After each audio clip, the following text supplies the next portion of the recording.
আসসালামু আলাইকুম রহমতুল্লাহি ওবরাকাতু। প্রিয় দর্শক শ্রোতা, আজকে জানুয়ারির 11 তারিখ 2023 সাল, চতুর্থবারের মতো আমরা আমাদের বাগানের পরাগায়ন করব।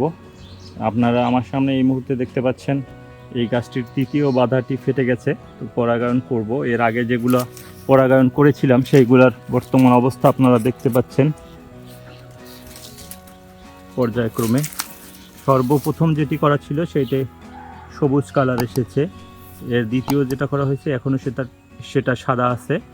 তো এর আগে অন্য একটি গাছ যেটা করেছিলাম সেটা সর্বপ্রথম যেটা করেছিলাম সেটার বর্তমান অবস্থা এরকম, দানাগুলো বড় হচ্ছে। তো ওই পাশে আরেকটি গাছে আরেকটি বাধা ফেটেছে, সেটাও পরাগায়ন করতে হবে। এই গাছটায় এখন পর্যন্ত দুইটি বাধার ভিতরে একটি পরাগায়ন করেছি, কিছুদিন আগে আপনাদেরকে দেখিয়েছি, যেটা 23 তারিখে পরাগায়ন করেছিলাম। এই যে দেখতে পাচ্ছেন, সরি 3 তারিখে ফেব্রুয়ারি। আরেকটি বাধা আজকে ফেটেছে, এখানে দেখতে পাচ্ছেন আরেকটি বাধা ফেটেছে, এটাকে পরাগায়ন করব এখন। পরাগায়ন করার পরে বাধাগুলো কী অবস্থায় থাকে আপনাদেরকে দেখাবো। আমি মোটামুটি এখন ভিডিওগুলো একটু ছোট করবো আগের চেয়ে, সারমর্মটা আপনাদের দেখানোর জন্য। মূল সার কথা যেটা থাকবে সেটা এই শুধু এখনকার ভিডিওতে থাকবে। আপনারা আমার সাথে থাকবেন, আমার কাজগুলো নিয়মিত দেখবেন। আপনাদের যে কোনো প্রয়োজনে আমাকে নক করবেন। সৌদি খেজুরের চাষ ও সম্প্রসারণের জন্য আমরা যারা কাজ করছি আমাদের গ্রুপের সাথে আপনারা সংযুক্ত হবেন। ইনশাল্লাহ আমরা সবাই একসাথে কাজ করলে বাংলাদেশের সৌদি খেজুরকে সামনের দিকে এগিয়ে নিয়ে যেতে পারবো।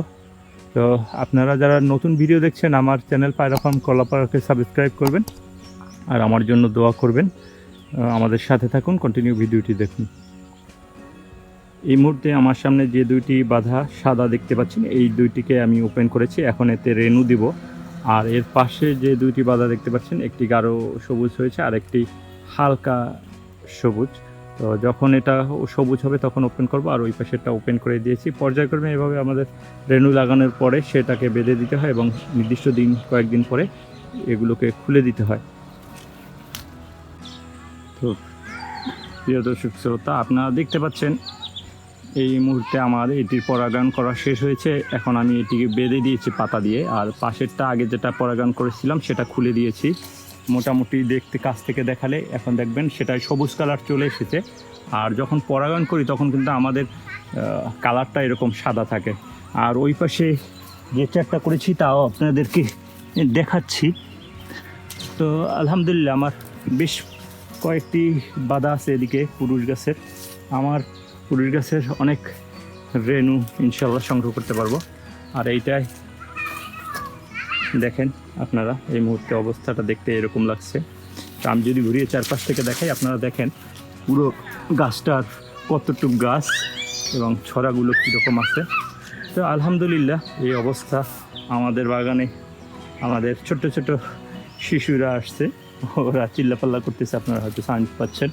তো আজকে এই পর্যন্তই প্রিয় দর্শক শ্রোতা। আপনাদের যে কোনো প্রশ্নের জন্য আমাদের সাথে যোগাযোগ করতে পারেন। আমাদের ফেসবুক গ্রুপ আপনারা ফলো করতে পারেন, ফেসবুক গ্রুপ সম্পৃক্ত হয়ে আপনারা আপনাদের মতামত শেয়ার করতে পারবেন।